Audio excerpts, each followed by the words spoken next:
जी, अस्सलाम वालेकुम सर। वाह! जी सर, आपकी आवाज़ भी आ रही है, स्क्रीन भी दिख रही है। ठीक। अच्छा, अब अगर सारी चीज़ें जो हैं वो इन ऑर्डर हैं, सो वी कैन स्टार्ट। अच्छा, स्टार्ट करने से ओके, तो जो बात बता रहा था वो ये कि मेजॉरिटी बच्चों ने जो है वो टेस्ट दिया हुआ है। अगर किसी बच्चे ने टेस्ट मिस कर दिया है लोड शेडिंग की वजह से या इंटरनेट कनेक्टिविटी नहीं थी, तो अगर आप टेस्ट देना चाहते हैं तो आप मुझे बता देंगे। जिस वक़्त भी देना चाहें, सिर्फ़ एक व्हाट्सएप पे मैसेज कर दें, मैं लिंक शेयर कर लूँगा ताकि आप टेस्ट दे दें। बस ये काम एज़ सून एज़ पॉसिबल कर लें क्योंकि ताकि फिर मैं वो टेस्ट डिस्कस कर लूँ। एक दफ़ा डिस्कस कर लूँगा वो आपके किसी काम का नहीं रहेगा। अच्छा, अब अगर जो टेस्ट आपका अभी ट्यूसडे को हुआ, तो electric current is a measure of. तो अब ये तो एक जो है वो आपके पास ये कह सकते हैं कि ये एक डेफिनेशन थी, is the measure of amount of charge that move past a point per unit time. शायद आपको याद है कि इलेक्ट्रिक करंट का मतलब मैंने बार-बार बताया, चार्ज पर यूनिट टाइम था। A total resistance of 3 ohm is to be produced by combining an unknown resistance R with a 12 ohm resistor. What is the value of R and how is to be connected to a 12 ohm resistor? क्या ये रहे कि total resistance of 3 ohm is to be produced? मुझे total resistance कितनी चाहिए? 3, so this is R. By combining an unknown resistance R. Okay, so let me call it R dash. R with a 12 ohm resistor. So this 12 ohm is actually R1. What is the value of R and how is it to be connected to the 12 ohm resistor? देखिए पहली बात कैसे जज करेंगे? ये नहीं करेंगे कि आप एक दफा सीरीज में सॉल्व करें एक दफा पैरेलल में। जो रेजिस्टेंस हमें चाहिए वो 3 ओम है और जिसके साथ कनेक्ट करना है वो 12 है। इसका मतलब मुझे रिजल्टेंट को कम करना है और कम करने के लिए हम कौन सा कॉम्बिनेशन इस्तेमाल करते हैं? कम करने के लिए हम सीरीज नहीं बल्कि पैरेलल इस्तेमाल करते हैं क्योंकि सीरीज में रेजिस्टेंस बढ़ती है। तो मैं डायरेक्ट फॉर्मूला लगाऊंगा पैरेलल का। 1 over r dash equal 1 over r1 plus 1 over r. R dash is 3, r1 is 12 and this is r. अगले स्टेप में क्या बन जाएगा? 1 over r equal 1 over 3 minus 1 over 12. LCM ले लेंगे 4 minus 1, 3 over 12 that is 1 over 4. This is 1 over r. So r की value क्या बन जाएगी? 4। इस वजह से ऑप्शन ए जो है वो सही ऑप्शन है। The current is zero in a conductor when no potential difference is applied because for every electron with a given velocity, there is another with a velocity of equal magnitude and opposite direction. For every electron with a given velocity, there is an other with a velocity of equal magnitude opposite direction. वो जो concept था कि electron random direction में travel कर रहे होते हैं, तो जो net flow होता है वो आपके पास कितना बन जाता है? Zero बन जाया करता है। ठीक? इसके बाद of the following the copper conductor that has least resistance is याद है formula R is equal to rho L over A. So thick, short and cool. जो thick, short and cool है वो बेसिकली आपको जो है वो लीस्ट रेजिस्टेंस दे देगा क्योंकि आपके पास R की वैल्यू जो है वो कम करने के लिए वायर को थिक होना चाहिए, शॉर्ट होना चाहिए और उसका टेम्परेचर जो है वो कम होना चाहिए। Which of the following graph best represents the current voltage relationship of an incandescent light bulb? देखिए incandescent का मतलब हर वो बल्ब है जो ग्लो करता है। जो ग्लो करेगा डेफिनेटली वो ग्लो इसलिए कर रहा है क्योंकि पावर डिसिपेशन हो रही है, हीट डिसिपेशन हो रही है, वो हीट अप हो रहा है। और हीट अप होना जो है वो इस बात की दलील है कि रेजिस्टेंस बढ़नी चाहिए। ठीक है, सिर्फ जो थर्मिस्टर थे या सेमीकंडक्टर थे उनके अंदर टेम्परेचर बढ़ने से रेजिस्टेंस कम होती है, अदरवाइज रेजिस्टेंस बढ़ती है। और रेजिस्टेंस बढ़ने की सूरत में जो ग्राफ है वो हमेशा वोल्टेज की तरफ बैंड होता है। इस एतबार से ऑप्शन ए जो है वो सही ऑप्शन था आपके पास।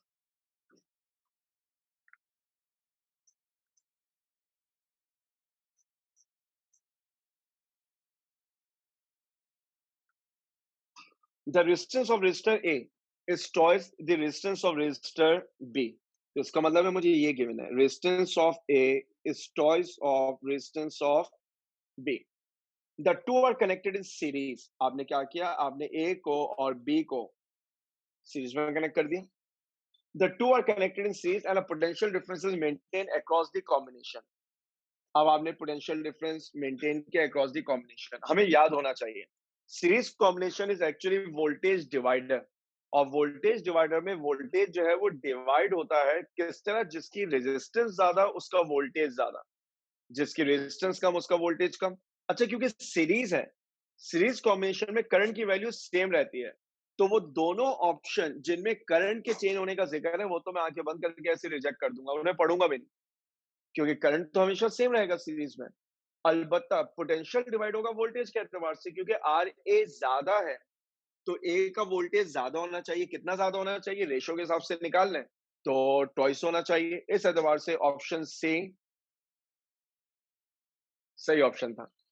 Five cylindrical wires are made up of same material. Their lengths and radii are LR, L by 4, R by 2, L by 2, R by 2, L and R by 2, 5L and 2R. Rank the wire according to their resistance least to the greatest. अच्छा, सवाल जो है वो लेंदी लगता है, लेकिन अगर आप सॉल्व करना शुरू करते हैं तो शायद शुरू में ही आपको जवाब मिल जाता। कैसे? R is equal to rho L over A, और A की जगह मैं क्या लिख देता हूँ, पाई R स्क्वायर। A की जगह मैंने यहाँ पर लिख दिया क्या, पाई R स्क्वायर। तो ये वायर वन की इक्वेशन बन गई, मैं इसको वन कह देता हूँ। जरा सेकेंड वायर की बात कीजिए। सेकेंड वायर के लिए क्या होगा, लेंथ हो जाएगी L बाय 4 और रेडियस R बाय 2 है। अच्छा, हमें नजर आ रहा है कि रेडियस के ऊपर स्क्वायर लगा हुआ है, तो ये बनेगा rho L by 4 divided by pi R square over 4। 4 से 4 क्या हो जाएगा, कैंसिल। तो आप एग्री करेंगे ये इक्वेशन एग्जैक्टली पहली वाली इक्वेशन ही बन गई। इसका मतलब है वन और टू की रेजिस्टेंस सेम है, लिहाजा ऑप्शन सी के अलावा कोई और ऑप्शन ठीक हो ही नहीं सकता। मुझे बाकी कंडक्टर चेक करने की जरूरत ही नहीं है, क्योंकि वन और टू की रेजिस्टेंस सेम है।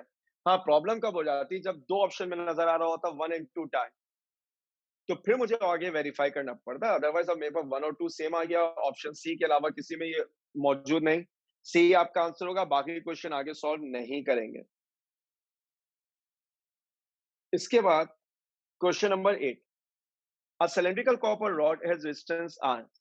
It is reformed to twice its original length with no change of volume. Its new resistance is। देखिए, अब इस का जो है थोड़ा सा मतलब समझ लीजिए। फर्स्ट के मेरे पास एक वायर है, तो इस वायर का कुछ ना कुछ क्रॉस सेक्शनल एरिया है, कुछ ना कुछ लेंथ है, तो इस वायर का कुछ ना कुछ वॉल्यूम होगा। देखिए, जब वो वायर की लेंथ चेंज करने की बात करते हैं ना, तो ये चेंज करना दो तरीकों से अचीव किया जा सकता है। मेथड नंबर वन, वायर को कट कर दीजिए। अगर मैं वायर को कट कर दूं, तो वायर को कट करने की सूरत में एरिया पे तो कोई फर्क नहीं पड़ेगा, अलबत्ता लेंथ क्या हो जाएगी, हाफ। इसका मतलब वॉल्यूम चेंज हो जाएगा, इसका मतलब है वॉल्यूम चेंज हो जाएगा। दूसरा तरीका क्या है कि आप वायर को स्ट्रेच कर दें। अब अगर आप ये बोले सर कॉपर वायर तो स्ट्रेच नहीं होता, ऐसा नहीं है। तमाम वायर जो है वो सारे वायर, आप पेंडुलम में पढ़ते थे ना, या टेंशन टेस्टिंग के केस वन केस टू में पढ़ा होगा कि all strings are actually extensible. हर स्ट्रिंग खिंचता है, कम ज्यादा एक अलग सवाल है, लेकिन आप किसी स्ट्रिंग के लिए ये नहीं कह सकते कि वो इनएक्सटेंसिबल है। वायर्स भी स्ट्रेच होते हैं। कुछ कॉलेजेस में किसी जमाने में जो है वो यंग्स मॉड्यूलस का प्रैक्टिकल हुआ करता था, जिसमें आप वायर की स्ट्रेचिंग बेसिकली मेजर किया करते थे। अगर मैं वायर को रिफॉर्म करूं, रिफॉर्म दो तरीकों से होगा, या तो आप वायर को कट कर देंगे या आप वायर को स्ट्रेच करेंगे। अब जब मैं वायर को स्ट्रेच करूंगा इस तरह,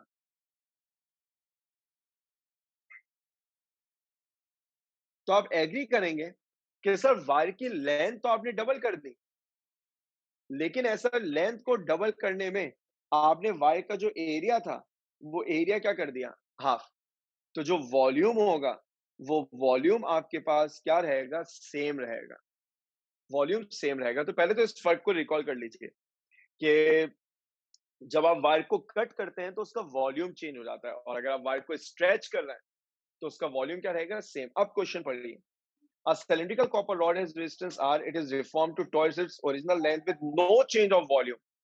No change in volume का मतलब है कि जब आपने लेंथ को डबल किया तो आपने बेसिकली एरिया को क्या कर दिया है, half. It's new resistance is, कैसे निकालेंगे, आपने कहा R is equal to rho L over A, original wire की चेंज करने के लिए लेंथ डबल हो गई, एरिया जो है वो हाफ हो गया। मैंने जुमला पता नहीं कितनी दफा जो है वो इस्तेमाल किया है कि डिनोमिनेटर का डिनोमिनेटर दर हकीकत न्यूमरेटर होता है। तो ये 2 न्यूमरेटर में जाएगा तो ये बन जाएगा 4 रो एल ओवर ए, यानी 4r।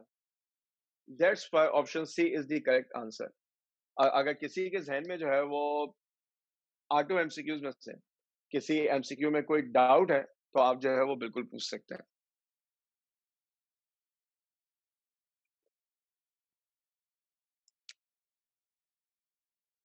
अगर किसी बच्चे के जहन में जो है वो कोई डाउट है। जी user Imran. Sir MCQs number 7 repeat कर दें। MCQ number 7। अच्छा 7 में देखिए आपको उन्होंने डिफरेंट वायर्स दिए हुए ना, सबकी लेंथ और रेडियस गिवन है। आपने क्या किया, आपने R1 पे कंडीशन अप्लाई की जो गिवन थी कि लेंथ L और रेडियस R है। जब आप वायर 2 पे करेंगे तो लेंथ L/4 है और रेडियस R/2 है। जब मैंने उसे सिंपलीफाई किया तो मेरे पास वही इक्वेशन वापस आ गई। अगर मैं आपको जो है वो थोड़ा सा हाईलाइट कर दूं कि मैं किसकी बात कर रहा हूं ताकि आप समझ पाए। मैं बात कर रहा हूं इस इक्वेशन की और इस इक्वेशन की। अगर आप देखें तो जो आंसर R1 के लिए आया वही आंसर मेरे पास R2 के लिए भी आ गया। इसका मतलब है R1 R2 की रेजिस्टेंस सेम है। अगर मैं अपने ऑप्शंस देखूं ना तो 1 और 2 का सेम होना सिर्फ ऑप्शन सी के अंदर है, तो मुझे बाकी कंडक्टर चेक करने की नीड ही नहीं है। ये सब बात समझ में आ रही है आपको? Yes sir.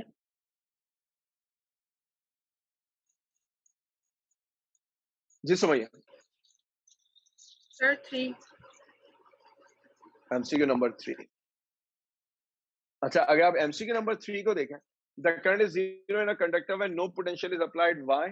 क्योंकि अगर आप पोटेंशियल अप्लाई नहीं करेंगे तो याद है इलेक्ट्रॉन के पास थर्मल वेलोसिटी होती है जिसका ऑर्डर जो है वो 1 मिलियन पर सेकंड का है। वो सारे इलेक्ट्रॉन रैंडमली ट्रेवल कर रहे होते हैं। नतीजा क्या निकलता है, numbers of electron flowing in one direction is equal to the number of electrons flowing in opposite direction. So वो सब एक दूसरे के इम्पैक्ट को क्या कर देंगे, कैंसिल कर देंगे। इस वजह से नेट फ्लो जो है वो जीरो बन जाएगा। जी सुमैया बात समझ में आ रही है? जी सर। ठीक है, अगर किसी और के जहन में कोई क्वेश्चन है तो आप जो है वो बिल्कुल पूछ सकते हैं।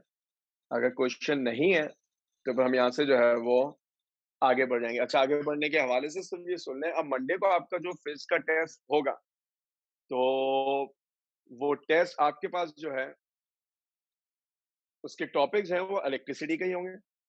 ठीक है, और इलेक्ट्रिसिटी में कहाँ से आएंगे, series combination, parallel combination, joules law, EMF. Monday के टेस्ट टॉपिक नोट कर लीजिए, मंडे को आपके जो है वो टेस्ट टॉपिक ये वाले होंगे। दूसरी बात, मंडे को आपकी जो क्लास होगी जिसका मैंने इस दफा क्लास जो है वो 10:30 से 12 जो है वो क्लास ली थी, तो क्लास आपकी जो है वो 10:30 से 12 होगी। ठीक है, यानी वो 1.5 घंटे का मैं सेशन जो है वो लूंगा और टेस्ट जो है वो फिजिक्स की क्लास की जगह पे हो जाएगा। शायद उसमें कोई थोड़ा सा जो है वो टाइमिंग का कोई अगर इशू होगा तो वो मैं मैसेज करके आपको बिल्कुल जो है वो इन्फॉर्म कर दूंगा। बस मेंटली प्रिपेयर रहिएगा कि क्लास जो है वो आपकी 10:30 से 12 होगी। अगर किसी के जहन में कंफ्यूजन नहीं है तो अब हम जो है वो आगे बढ़ जाएंगे। देखिए लास्ट टाइम अगर थोड़ा सा आपको याद दिला दूं कि लास्ट टाइम हमने सीरीज कॉम्बिनेशन पढ़ा, पैरेलल पढ़ा, फिर हमने जो है वो कुछ न्यूमेरिकल देखे, ईएमएफ का जिक्र किया, उसके न्यूमेरिकल देख लिए, चैप्टर हम जो है वो खत्म कर चुके थे। आज हम स्टार्ट करेंगे अपने अगले चैप्टर का, और ये अगला चैप्टर जो है वो आपके लिए क्या होगा, मैग्नेटिज्म होगा। यानी एप्टीट्यूड के लिए आप जितने चैप्टर पढ़ रहे हैं या जो आप काम मुझे कराना रह गया उसमें समझ लें ये आखिरी जो है वो एक लेंदी और एक बड़ा चैप्टर है। ठीक है, इसके बाद आपको इलेक्ट्रॉनिक्स पढ़ाऊंगा, बड़ा मुख्तसर सा चैप्टर है, और इलेक्ट्रोस्टैटिक्स पढ़ाऊंगा। लेकिन मैग्नेटिज्म में ये कि मैग्नेटिज्म में ना डाइवर्सिटी बहुत है, तरह तरह के टॉपिक हैं, इक्वेशंस बहुत सारी हैं, तो न्यूमेरिकल के हवाले से जो है वो चैप्टर इंपॉर्टेंट होगा। अच्छा मेरे ख्याल से कोई एक टेस्ट और रिव्यू करने से रहता है क्या, ऐसा है? अगर कोई एक बच्चा जो है वो बता दे।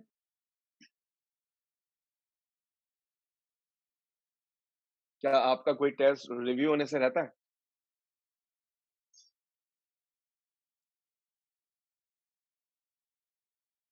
जी सैश। जी सर, रहता है चैप्टर 10 का। हाँ कौन कौन सा वाला चैप्टर 10 का लास्ट टेस्ट जो हुआ था मेरे ख्याल से? जी जी। ठीक, तो जो लास्ट टेस्ट हुआ था वो फिर मैं अगली क्लास में जो है वो आपको रिव्यू करवा दूंगा, वरना वो पेपर यहाँ तक लाने में क्या रिव्यू करें हम बेकार में अपने 5 से 10 मिनट जाया कर देंगे। तो मुझे याद है मैं अगली क्लास में बिल्कुल जो है वो रिव्यू करवा दूंगा। अब हम शुरू करेंगे chapter number 10, in fact chapter number 14, magnetism and electromagnetism. अच्छा, चैप्टर अच्छा चैप्टर है। पूरे चैप्टर को हम तकरीबन कोई 4 पोर्शन में जो है वो डिवाइड कर सकते हैं। सेगमेंट वाइज चलेंगे ताकि आपके लिए चीजों को लिंक करना और उन्हें मेमोराइज करना आसान हो जाए। बस एक उसूल समझ लें चैप्टर 14 का। चैप्टर 14 में आप जितनी इक्वेशंस पढ़ेंगे, उन तमाम इक्वेशंस में हम 2 तरह के काम ज़रूर करेंगे। एक मिनिमम वैल्यू और एक मैक्सिमम वैल्यू। देखिए नेचर में जो फोर्सेस होती हैं, वो फोर्सेस बेसिकली 3 तरह की हैं। ग्रेविटेशनल, जिसका ताल्लुक मास से, आपने लॉ ऑफ ग्रेविटेशन में पढ़ी, और फॉर्चुनेटली और अनफॉर्चुनेटली मैंने ही चैप्टर आपको जो है वो रिव्यू करवाया था। ग्रेविटेशनल फोर्स का ताल्लुक मासेस से है। फिर आपने पढ़ी इलेक्ट्रोस्टैटिक। इलेक्ट्रोस्टैटिक फोर्स वो फोर्स है जो चार्जेस के दरमियान होती है, ठीक, जिसे आप कूलम फोर्स भी कहा करते थे। तीसरी होती है मैग्नेटिक फोर्स। मैग्नेटिक फोर्स का ताल्लुक होता है अनपेयर्ड स्पिन ऑफ इलेक्ट्रॉन से। अब ये unpaired off spin off electron से क्या मुराद है? थोड़ा सा शायद आपको केमिस्ट्री वाले कॉन्सेप्ट अगर याद दिलाऊं तो न्यूक्लियस होता था। न्यूक्लियस के अराउंड आपके पास ऑर्बिट होता है, और हमें ऑर्बिट के लिए याद है, जब ऑर्बिट के अंदर इलेक्ट्रॉन आता है तो वो इलेक्ट्रॉन हमेशा पेयर की फॉर्म में आता था। पेयर से क्या मुराद होती थी? एक आया, दूसरा आया, तीसरा आया, चौथा आया, पांचवा आएगा पहले के साथ पेयर बनाएगा, छठा आएगा दूसरे के साथ पेयर बनाएगा, सातवां आएगा तीसरे के साथ पेयर बनाएगा। और इन इलेक्ट्रॉन की खास बात क्या है? वो पॉलीज एक्सक्लूजन प्रिंसिपल शायद ध्यान में हो कि 2 इलेक्ट्रॉन स्पिन करेंगे अपोजिट डायरेक्शन में। अगर एक स्पिन कर रहा है आपके पास क्लॉकवाइज, तो जो दूसरा होगा वो दूसरा आपके पास स्पिन करेगा किस डायरेक्शन में? एंटी क्लॉकवाइज डायरेक्शन में। दूसरा स्पिन करेगा एंटी क्लॉकवाइज में। तो ये इन दोनों की स्पिन एक दूसरे के इम्पैक्ट को क्या करेगी? कैंसिल करेगी। जहां पर ये अनपेयर्ड इलेक्ट्रॉन आ जाता है, जैसे आप इस इलेक्ट्रॉन को देखें, तो ये जो इलेक्ट्रॉन है, ये इलेक्ट्रॉन जो है वो अनपेयर्ड इलेक्ट्रॉन है। जब ये अनपेयर्ड इलेक्ट्रॉन स्पिन करते हैं, तो इन अनपेयर्ड इलेक्ट्रॉन के स्पिन से जनरेट होता है मैग्नेटिज्म। अब आप ये कहेंगे सर पीरियोडिक टेबल में 8 ग्रुप के अलावा तमाम एलिमेंट्स के अंदर अनपेयर्ड इलेक्ट्रॉन मौजूद है, लेकिन तमाम एलिमेंट तो मैग्नेटिक नहीं होते। क्यों? सिर्फ इलेक्ट्रॉन का अनपेयर्ड होना जरूरी नहीं है। इलेक्ट्रॉन अनपेयर्ड है, लेकिन किसी भी सैंपल के अंदर, किसी भी मटेरियल के अंदर एक इलेक्ट्रॉन तो नहीं होगा। हमारे पास बिलियंस और infinitely large number of electrons होंगे जो अनपेयर्ड है। उन सबकी स्पिन रैंडम है। रैंडम होने की सूरत में वो एक दूसरे के इम्पैक्ट को क्या कर देंगी? कैंसिल कर देंगी। रैंडम होने की सूरत में वो एक दूसरे के इम्पैक्ट को जो है वो कैंसिल कर देंगी, मैग्नेटिज्म प्रोड्यूस नहीं होगा। अब जो कुछ मैंने कहा, अगर आप इसको रिलेट करें उस काम से जो शायद आपने अपने बचपन में जो है वो कभी किया हो, कि आप जो है वो एक बार मैग्नेट लेते थे, और इस बार मैग्नेट में आपके पास एक नॉर्थ होता था, एक साउथ होता था। फिर आप बहुत सारी पिन्स लेते थे, कॉमन पिन जैसी होती है। आपने क्या किया? आपने एक पिन ली, उस एक पिन को इस मैग्नेट से कनेक्ट किया, तो वो इससे अटैच हो जाती थी। फिर जब आप दूसरी पिन लेते थे, तो वो दूसरी पिन पहली पिन से क्या हो जाती थी? अटैच। जब आप तीसरी पिन लेते थे, वो तीसरी पिन जो है वो दूसरी पिन से क्या हो जाएगी? अटैच। अब ये पैटर्न जो है वो इस तरह चलता रहेगा। ये पिन्स जो है वो एक दूसरे से अटैच होती रहेंगी, लेकिन पिन इटसेल्फ मैग्नेट नहीं थी। हुआ क्या? पिन के अंदर अनपेयर्ड इलेक्ट्रॉन थे, पिन के अंदर अनपेयर्ड स्पिन ऑफ इलेक्ट्रॉन थी, वो रैंडम थी। जैसी वो मैग्नेटिक फील्ड के अंदर आई, वो तमाम की तमाम डायरेक्शन अलाइन हो गई। जब वो अलाइन हो गई तो पिन भी मैग्नेट बन गई, सब पिन अट्रैक्ट हो गए। अब आप एक काम करें, आप जो है वो बीच में से एक पिन निकाल दें। फॉर एग्जाम्पल मैं आपसे कहूं कि आप ये वाली जो पिन है, इस पिन को निकाल दें, जिसको मैंने डॉटेड कर दिया। तो अब आप नोट ये करेंगे कि ये वाली जो 2 पिन्स हैं, ये तो अट्रैक्टेड रहेंगी क्योंकि अभी भी मैग्नेट का हिस्सा है या मैग्नेट से कनेक्टेड है। लेकिन ये जो 2 पिन्स हैं, ये दोनों पिन्स जो है वो एक दूसरे से डिटैच हो जाएंगी। ये क्यों डिटैच हो जाएंगी? क्योंकि अब इनके इलेक्ट्रॉन दोबारा क्या हो जाएंगे? रैंडम हो जाएंगे। तो हमें अगर मैग्नेट बनाना है, तो हमें वो इलेक्ट्रॉन जो रैंडम है, उन इलेक्ट्रॉन की रैंडम स्पिन को एक सर्टेन डायरेक्शन में लाना होगा। इस वजह से हम मैग्नेटिक मटेरियल को जो है वो मैग्नेट बना लेते हैं कि आप उनके इलेक्ट्रॉन की स्पिन को अलाइन कर देते हैं। अब ये जो मटेरियल है, आपने 3 तरह के नाम पढ़े होंगे। एक कहलाता था आपके पास डाया मैग्नेटिक, एक कहलाता था आपके पास पैरा मैग्नेटिक, और एक आपके पास कहलाता था क्या, फेरो मैग्नेटिक। अब शायद आपको याद है, देखिए डायामैग्नेटिक मटेरियल कौन से होते हैं? डायामैग्नेटिक मटेरियल वो मैग्नेटिक मटेरियल या वो मटेरियल है जो ये समझ लें कि जो मैग्नेटिक फील्ड को रिपेल करता है, जो मैग्नेटिक फील्ड को अपने अंदर से जो है वो गुजरने देना नहीं चाहते। नतीजा क्या निकलेगा? फर्स्ट के जिस तरह इलेक्ट्रिक फील्ड के अंदर आपके पास इलेक्ट्रिक लाइंस ऑफ फोर्स होती हैं, उसी तरह आपके पास मैग्नेटिक फील्ड के अंदर जो है वो मैग्नेटिक लाइंस ऑफ फोर्स होंगी। ठीक, अगर मेरे पास मैग्नेटिक लाइंस ऑफ फोर्स हैं और वो ट्रैवल कर रही हैं कुछ इस तरह,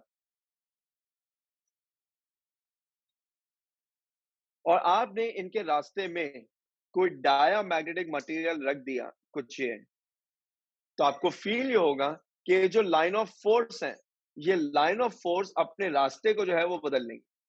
रास्ते को बदलने का मतलब है कि ये लाइन ऑफ फोर्स कुछ ऐसे ट्रेवल करेगी।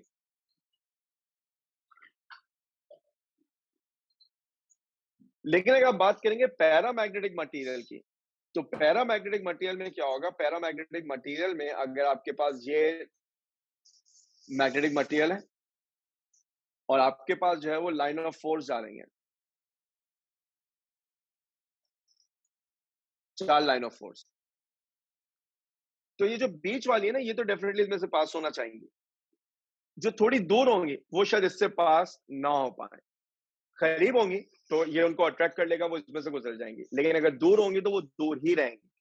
जो फेरोमैग्नेटिक होता है, फेरोमैग्नेटिक मटेरियल वो मटेरियल है कि मैग्नेटिक लाइन ऑफ फोर्स के आप ये कह सकते हैं कि पसंदीदा मटेरियल होते हैं। पसंदीदा से मुराद है कि ये यहाँ पर है, ये यहाँ पर है, ये बीच में है, ये सब के सब जो है वो इनसे गुजरना चाहेंगी।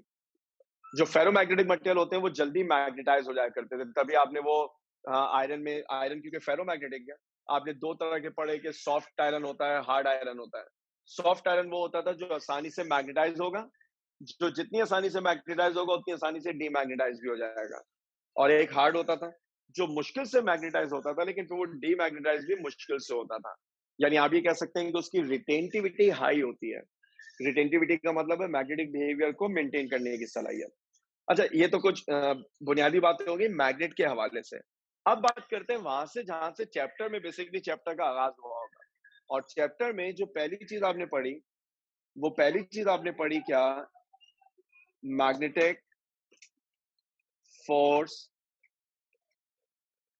On a moving charge. ठीक है, हम बात करेंगे किसकी? Magnetic force on a moving charge की। अच्छा, जब आप बात करते हैं magnetic force on a moving charge, तो इसका मतलब क्या है? आपके पास एक फील्ड है, वो फील्ड फर्ज कर लें इस तरह है। मुझे मुझे उम्मीद है कि आप में से हर बच्चा जो है वो इस क्रॉस के मतलब को जो है वो समझ सकता है। जब आप फील्ड की डायरेक्शन क्रॉस बनाते हैं, तो इस क्रॉस का मतलब हुआ करता है कि डायरेक्शन जो है वो इनटू द बोर्ड है। क्रॉस का मतलब हमारे लिए क्या होता है? क्रॉस का मतलब होता है डायरेक्शन जो है वो इनटू द बोर्ड है। ठीक, तो मैं यहाँ पर लिख भी देता हूं कि क्रॉस का मतलब होता है क्या? इनटू द बोर्ड, और दूसरी डायरेक्शन होती है डॉट, जिसका मतलब होता है क्या? Out of the board. ठीक है, डॉट का मतलब होता है आउट। ये कन्वेंशन जो है वो एक एरो को देख के बनाएगी। आप इमेजिन करें अगर एरो जो है वो सरफेस के अंदर जा रहा है तो आपको उसकी टेल नजर आएगी, एरो बाहर निकलेगा तो आपको सिर्फ डॉट नजर आएगा। जी अली मोहम्मद नासिर कुछ कहना चाह रहे हैं? सर वो जो हमने लाइंस बनाई थी ऊपर, फील्ड लाइन थी मेरे ख्याल में, या बीम्स थी जो मैग्नेट के थ्रू जा रही थी, जी जी, ये लाइंस बेसिकली हैं क्या? ये मैग्नेटिक लाइन ऑफ फोर्स है। हम्म, यानी जो याद है मैट्रिक, मैट्रिक में आप एक प्रैक्टिकल करते थे जिसमें मैग्नेटिक लाइंस ऑफ फोर्स बनाते थे। आप इंटर सिस्टम से आ रहे हैं या आप केम्ब्रिज सिस्टम से आ रहे हैं? ये लेवल कैम्ब्रिज।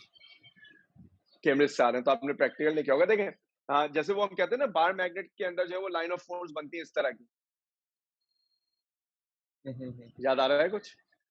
सही सही तो ये जो लाइन ऑफ फोर्स है ना, ये जो मैंने ब्लू लाइंस बनाई थी वो ये वाली लाइन ऑफ फोर्स थी बेसिकली, ठीक है। सही ठीक ओके अच्छा, अगर आप बात कर रहे हैं magnetic force on a moving charge की, तो मैंने एक फील्ड लिया है जो इनटू द बोर्ड है। इस मैग्नेटिक फील्ड की स्ट्रेंथ को हम डिनोट करते हैं किससे, बी से। मेरे पास एक चार्ज पार्टिकल है, वो चार्ज पार्टिकल है क्यू, और स्केलर क्वांटिटी इस पे एरो नहीं बनेगा। ये चार्ज मूव कर रहा है कुछ इस तरह, एक वेलोसिटी से, वो वेलोसिटी है बी। अच्छा, अगर आपसे कोई पूछ ले कि इस वक्त v और b में एंगल कितना है, तो आपको एग्री कर लेना चाहिए कि वो जो थीटा है हमारे पास वो कितना होना चाहिए, 90 डिग्री। क्योंकि सोचें, b जो है वो इनटू द बोर्ड है, v जो है वो टुवर्ड्स राइट है, दोनों में एंगल कितना बनेगा, 90 डिग्री का एंगल बनेगा।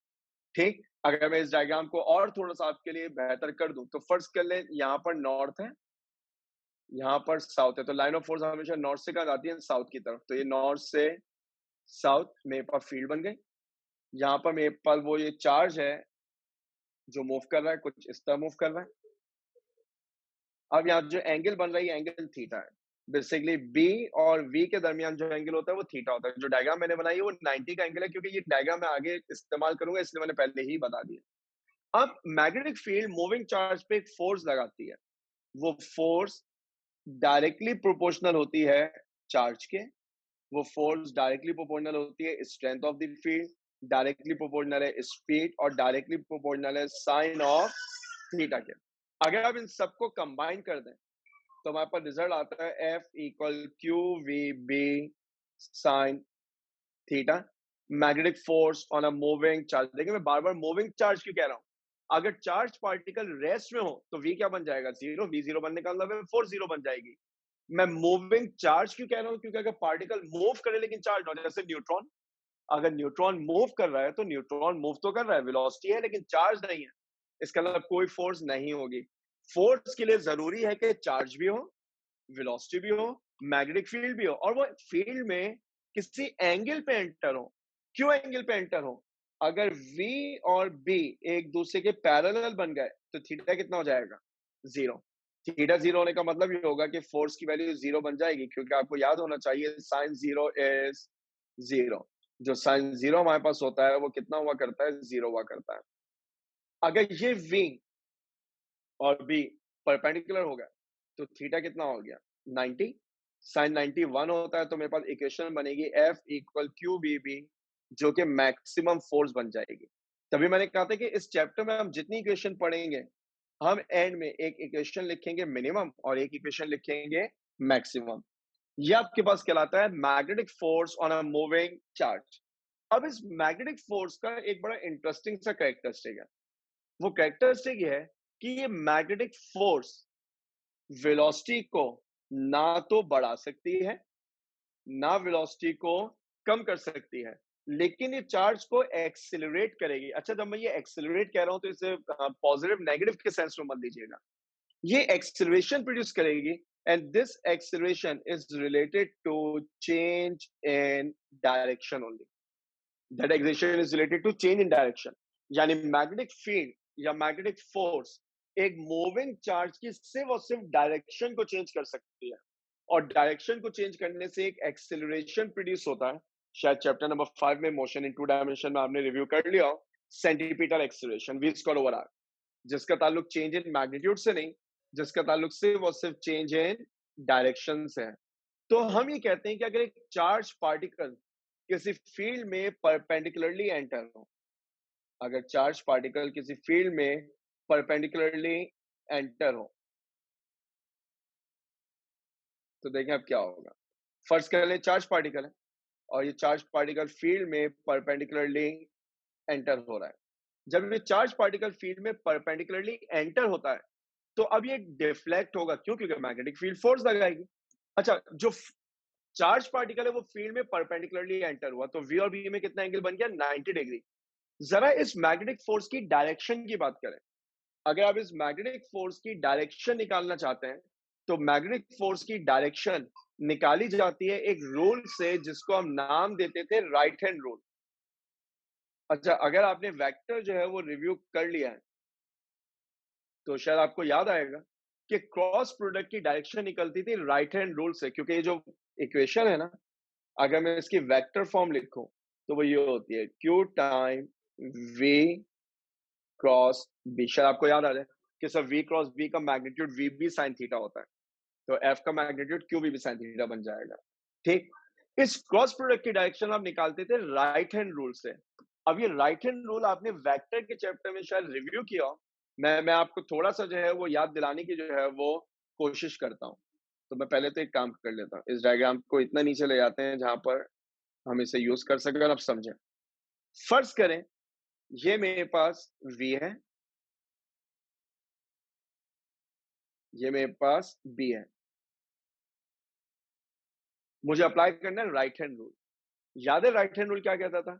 अपने राइट हैंड की पाम को, हथेली को आप वेक्टर V पे रखेंगे इस तरह कि ये जो पाम है वो B को फेस करेगी, जो कर्ल ऑफ द फिंगर है वो B की तरफ जाएगा, यानी अपना राइट हैंड जो है वो आप कुछ ऐसे रखेंगे।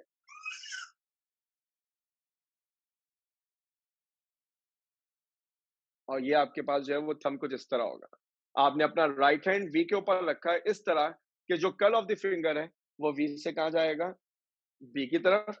पाम फेस कर रही होगी किसको? B को।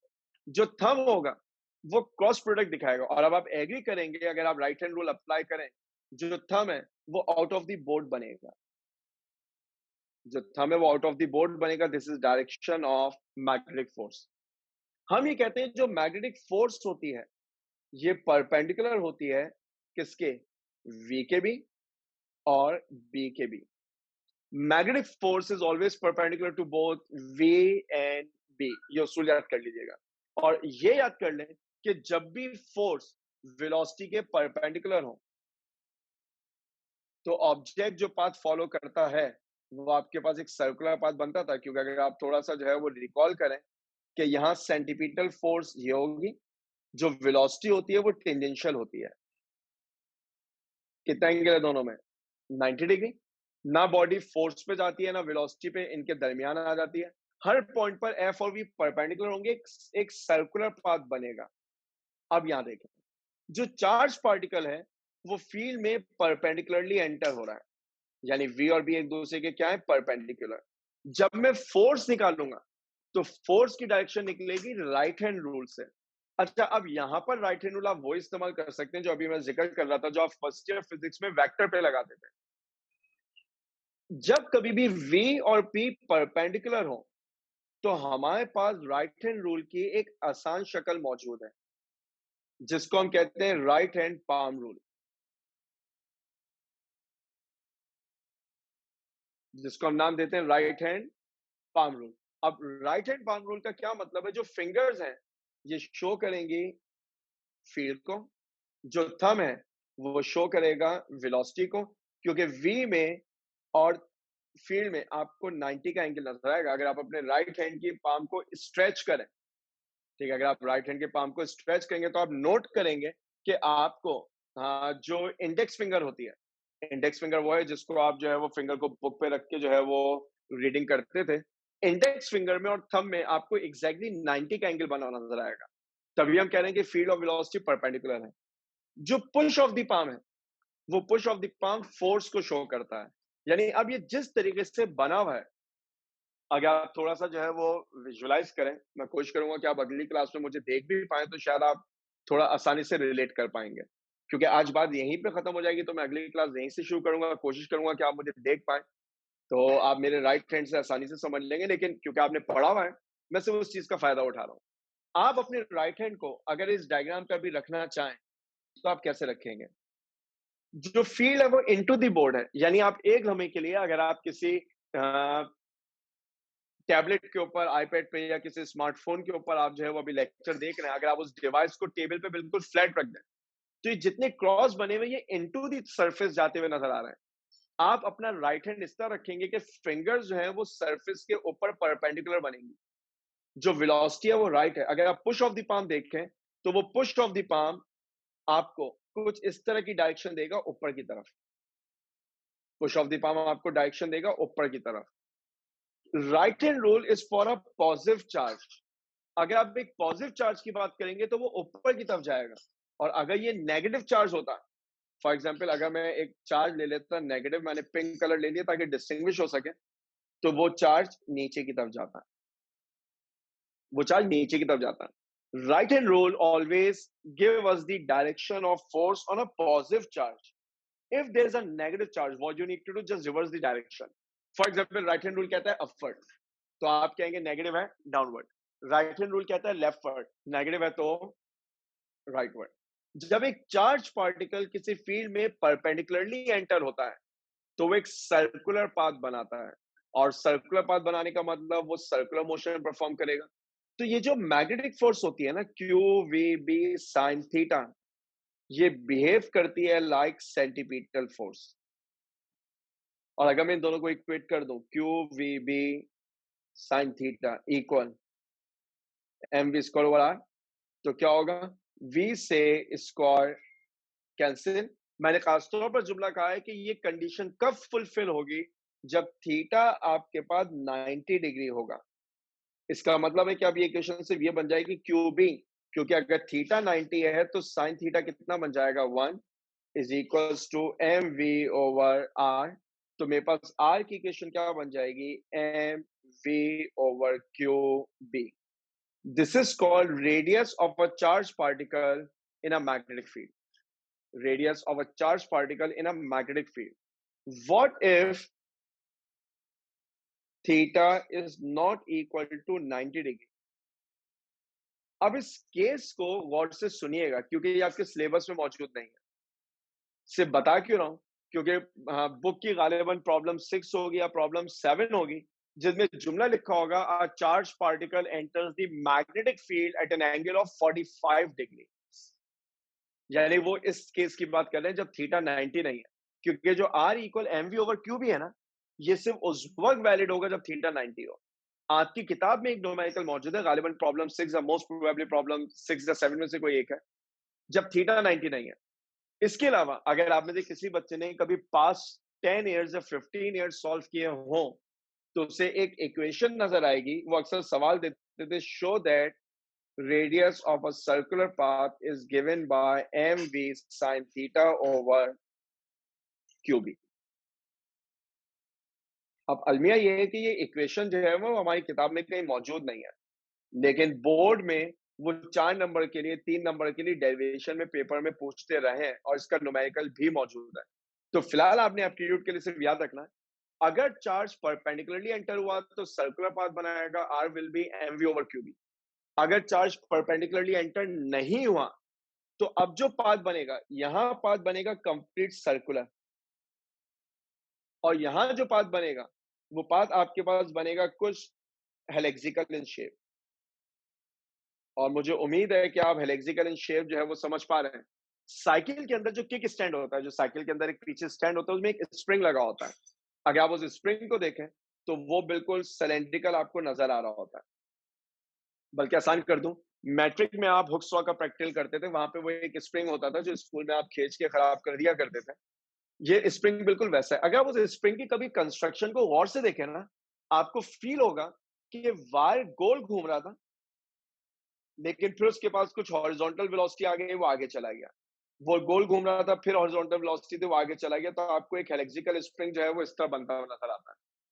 तो यहाँ जो पाथ बनेगा वो हेलेक्सिकल स्प्रिंग जैसा बनेगा।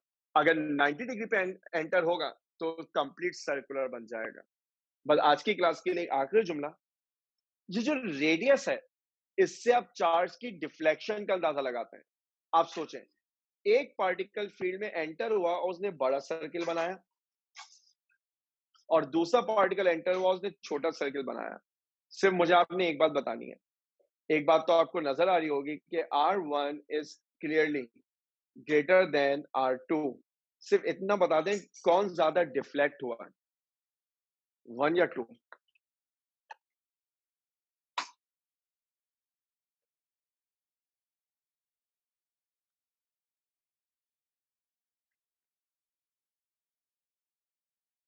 जी अरीबा, अरीबा आप मुझे सुन पा रही हैं? जी 1 जी अरीबा, कौन कौन सा चार्ज ज्यादा डिफ्लेक्ट हुआ? 1 1।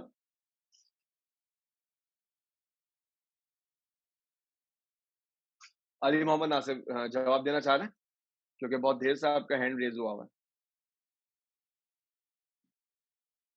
हाँ, वो सर मैंने किसी क्वेश्चन के लिए किया था, लेकिन अपेरेंटली हाँ 1। 1 चले एक जवाब और ले लूं, हुज्जत तमाम करते हैं, उसके बाद मैं बता दूंगा। जी यूसर इमरान। सर 2। 2 ज्यादा डिफ्लेक्ट होगा। याद रखिएगा बड़े सर्किल का मतलब है डिफ्लेक्शन कम है, छोटे सर्किल का मतलब है डिफ्लेक्शन ज्यादा है। आप सोचे ना, बड़े सर्किल का मतलब है कि जो डेविएशन हो रही है इतना स्लोली हो रही है कि चार्ज स्ट्रेट पाथ भी ट्रेवल कर रहा है, और छोटे सर्किल का मतलब है डेविएशन इतनी रैपिड है कि हर पॉइंट पे डायरेक्शन क्या हो रही है, चेंज हो रही है। तो याद रखिएगा amount of deflection is inversely proportional to R. जिस पार्टिकल का रेडियस ज्यादा होगा उसके लिए डिफ्लेक्शन की वैल्यू जो है वो कम होगी, और जिस पार्टिकल का रेडियस कम होगा उसके अंदर डिफ्लेक्शन की वैल्यू ज्यादा होगी। तो आज जो है वो यहीं तक रखेंगे, अपनी अगली क्लास जो है वो यहीं से जो है वो शुरू करेंगे। अली मोहम्मद नासिर शायद कोई क्वेश्चन करना चाह रहे थे। जी अली।